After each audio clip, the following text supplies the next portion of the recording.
We talk about glute activation a lot at Align Athlete. And today I'm going to teach you one test you can do to see if your glute muscle is actually working. And by glute muscle, I mean the big glute muscle, that glute max right here that's responsible for your power in every step you take, how high you can jump vertically. It's really your power muscle of your hip.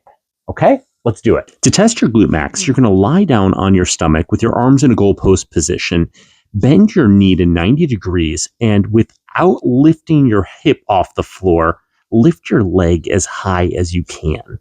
You want to see if it goes straight up, as opposed to coming across your body like this, or that tendency of wanting to rotate your spine to accomplish it.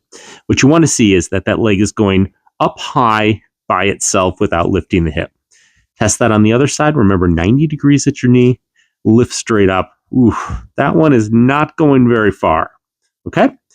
If one of them is not going very far, what you're going to want to do is lie down on your side like this, propped up on your elbow right underneath your shoulder, and pull yourself upward and forward like you're trying to drag yourself along the floor. But you won't. You'll stop and isometrically stretch. You should feel a nice stretch from the lowest rib down to your hip bone here.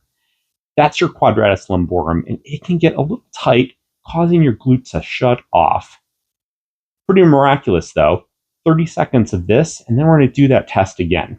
Let's check it out. Wow, that's amazing how much more mobility there is at that hip joint just from that little bit of stretching. Test your glutes today and write your comments below. Share this post if it helped you, and talk to us about how your glutes are feeling more activated.